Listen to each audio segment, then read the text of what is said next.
Well guys, good morning, good afternoon, and good evening to all. Welcome to Hartung Family Farms. And I am going to hurry up and get in the tractor. I'm going to go take Curtis's spot. He's going to go eat, then he's going to go take Nathan's spot. I'm going to finish disking. Then I'm going to start spraying. Pat's going to start planting. Nathan's going to start planting. Brian's cutting hay. Let go. Very, very delicious. Alrighty guys, let's get some field work done.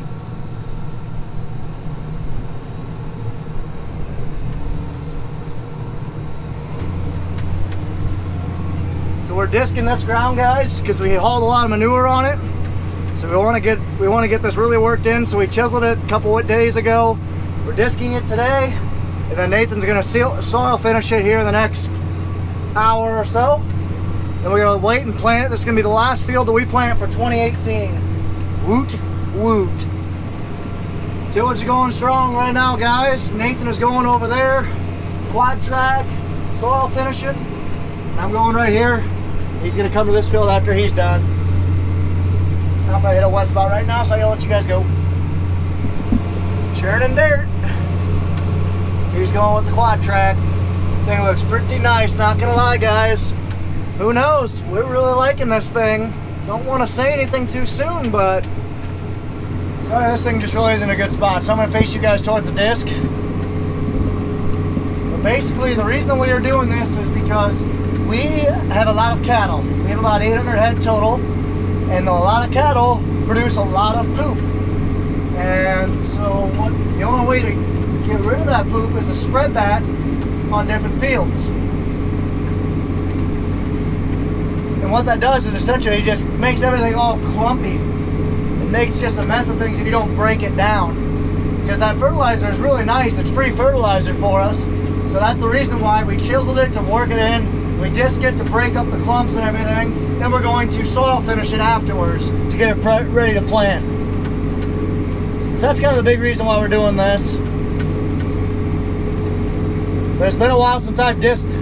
Actually, it's been until last year, but I'm hoping we're going to have a big afternoon. Hoping Pat's going to get done planting. Another reason why we're disking, guys, you can kind of see the green stuff everywhere. This stuff was weedy. Because it's mid-June right now, I mean, everything, the weeds have been growing for the past couple months and they were bad.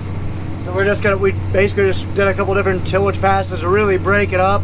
Then we'll plant it, and when the corn's emerging, we'll spray it again. Or we'll spray it for the first time, I should say. There's definitely different ways for weed control. I mean, once the corn in the ground, you're kind of stuck with either cultivating or spraying it. But before it's in the ground, you can pretty much do whatever the heck you want. So I'm going to talk insurance for you guys.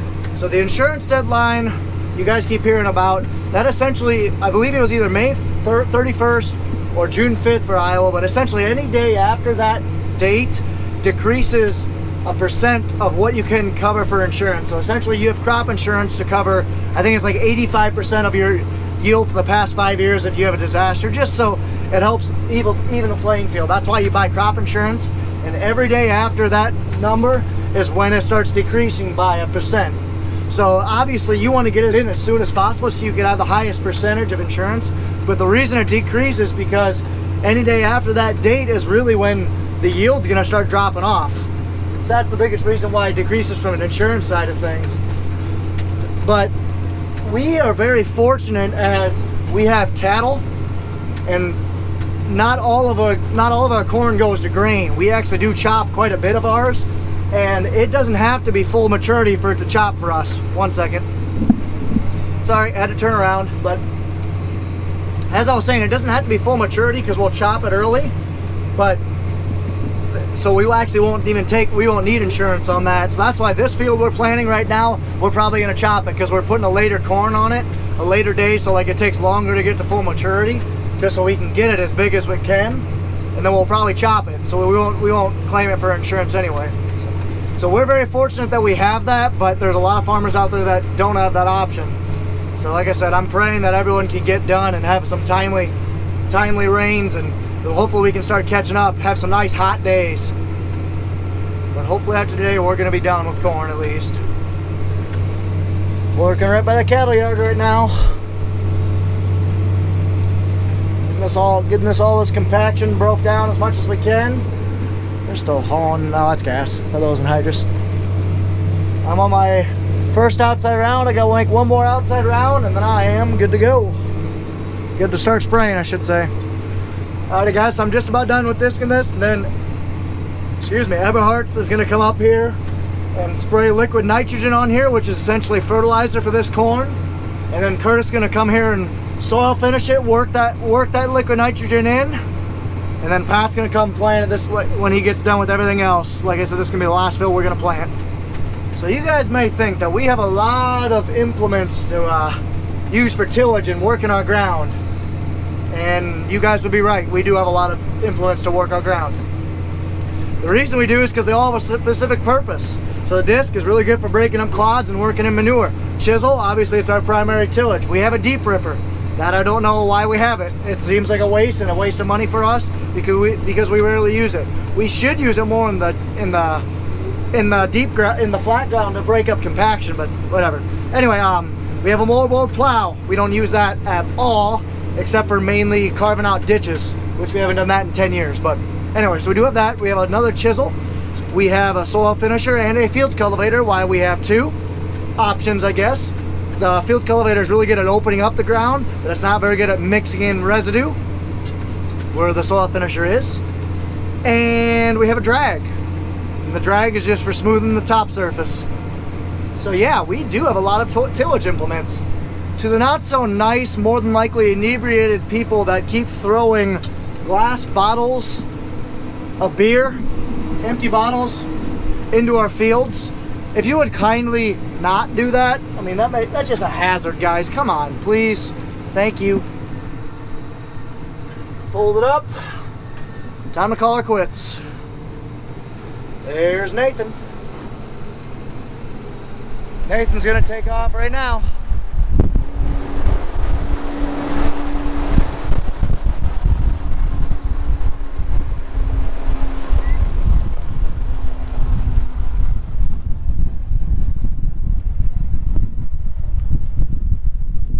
Nathan's gonna go off and start bean planting, continue bean planting. Pat's corn planting right now, and we're moving.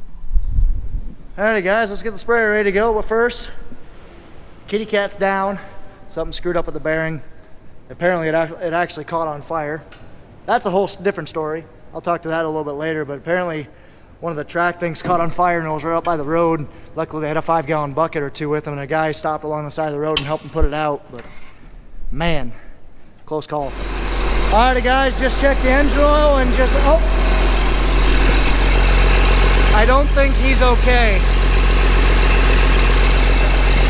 Ew. He fell from up there.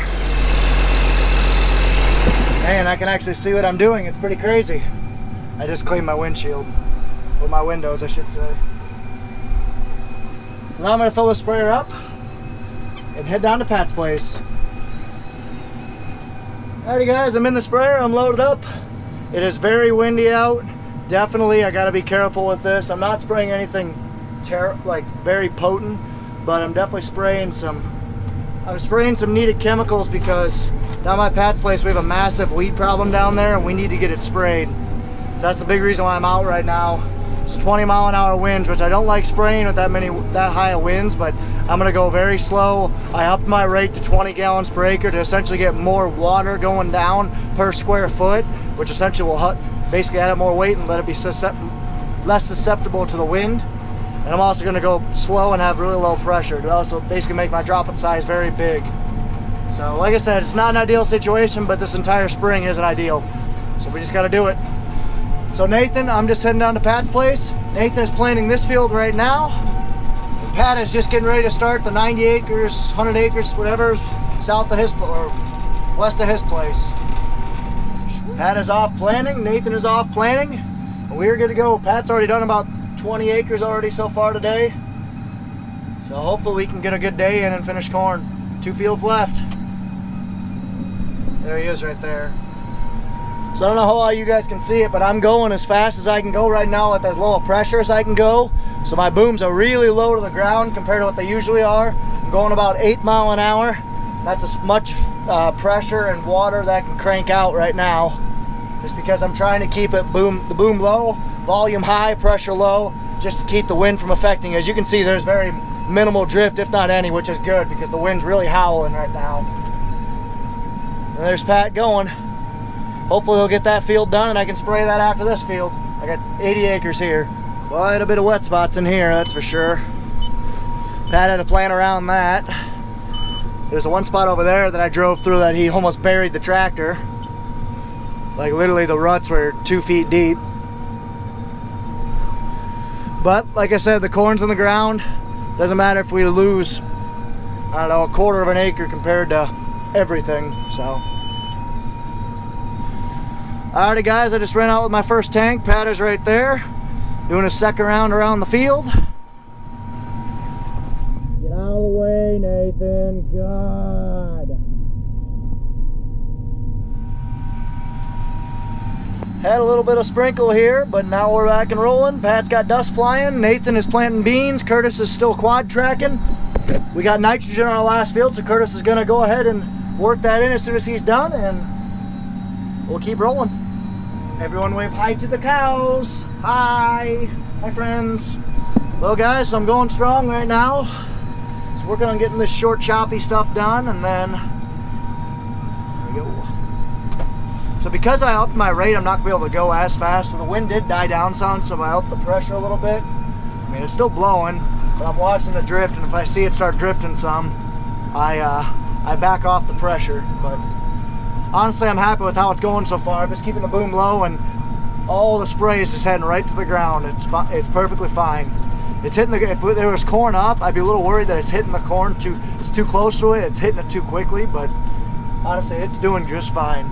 So I'm happy with the performance so far. Woot woot. Pat is going strong. I am going strong. Getting some stuff done. Even though I'm still doing 132 acres an hour. This field view is freaking phenomenal. I mean, I should use it more than just a big map, but I'm still liking what it's doing for me. Alrighty guys, now the chase is on. I am literally in Pat's field, trying to chase him out of it. So that's a 95 acres field, and he's probably already got, oh, quite a bit done. I don't know, 25 acres or so, more than that even, 35. So it's gonna be a stretch, but I might catch him, we'll see. I'm just gonna empty out with whatever I have left here, and go back and fill up and keep going. There's Patrick. Right there. Just got back, 40 acre load in here, let's get her done. You better get your butt in gear, old man. I'm gonna catch you. You're done right, I am. It's the first time this has ever happened. I'm spraying a field that he's halfway done with. Neat. Quick explanation of why I am catching him very quickly. It's real simple. He is pulling something through the ground that is only 60 feet wide. When you're pulling something through the ground, you can't go as fast. And I am floating over the ground, I have a boom out there that's 100 feet wide, and I can go twice as fast. So you guys do the math, 60 times 5 mile an hour, or 100 times 10 mile an hour. You can get a lot more done with me, which is why I'm catching him. But the problem is, I gotta refill every 40 acres. He only has to refill every 115. So it kind of evens out, but I can catch him. I'd say I'm running probably 50% faster than him. So every 10 acres he does, I do 15. I'd say that's pretty close. Alrighty, Nathan's out of seed. It's sprinkling right now, so I'm gonna pause spraying a little bit. Roundup doesn't work well when it's wet. So I'm gonna go bring Nathan some seed. Already get the tender filled up. Loading her up. We got a scale in there that tells us exactly when it's half. This planter's been doing pretty good. We're down to 50 acres of corn left and about 150 of beans. We're getting down there, ladies and gents. Should have about 100 acres of beans left by the end of the night. Curtis is just about finished working in the field that I disc and that Eberhardt's sprayed liquid nitrogen on. And I'm gonna keep spraying. I got 50 acres left and then I'm quitting for the night. 6:30. Doing good. Hopefully things keep going. Someone give me a new hat, by the way. I need one. Well guys, Pat finished up with this field right as I was pulling in. He's over at his house right now, getting some lunch. We're getting some dinner. And I got 40 more acres left in this field, and then this is done. It'll be good because I gotta head home, keep doing moving stuff. But Nathan's got probably another 70 acres or so to do for beans.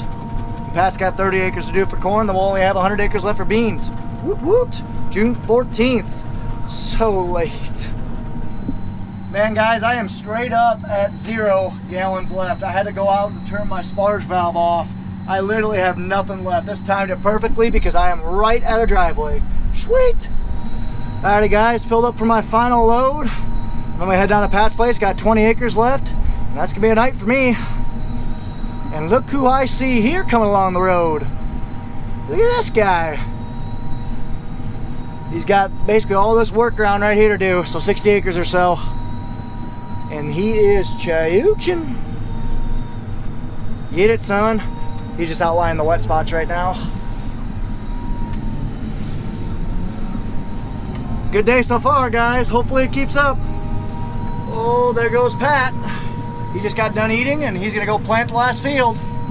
What? Alrighty, guys, here's the situation.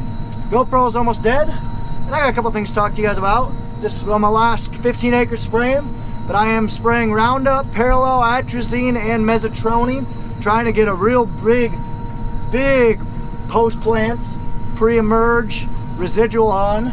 Essentially just trying to get the chemical on so I can kill the weeds in the next 7 days and allow the nutrients to go just to the corn. So that's the big things in what I'm doing. We're not using Halix GT. That's like the more aggressive stuff for the no-till ground that they'll be using. But the Parallel, Mesotrone, and Roundup should do the trick. Alrighty, guys. I am just finishing. I gotta talk slower. Slower. And I just finished up right there. Perfect. So now I am done for the night, guys. I'm gonna go ahead and fold this sprayer up, bring it back, park her in the shed for the night. Might actually be my last time running this for the year because Pat's done with planting. Because he's done with planting, he doesn't need me to run the sprayer anymore. But we'll see. Time will tell. Well, guys, we actually got both of our planters sitting along the road right now. Looks like Pat, I don't know why he's unfolded there. I'm not sure what he's doing. And then Nathan is down there getting food from his mom. Maybe Pat's getting seed. I have no clue why he's unfolded there. But I'm gonna pull up to the shop and give her a nice bath. Call her a day. Alrighty, guys, that's a wrap for me and the sprayer. And this is the last field, and that's gonna be a wrap for Pat and the planter. Sweet. Hold it, Pat. I was wondering about them for lunch. Delicious. But anyway, I hope you guys enjoyed that video. If you guys did, be sure to smash that like button. Comment if you have any questions. And be sure to like the video. It really would mean a lot to me, guys. Follow us on Facebook and Instagram. I'm running out of pass. I gotta get going. At Hartung Family Farms. And of course, guys, as always, ta-ta for now. Slow down.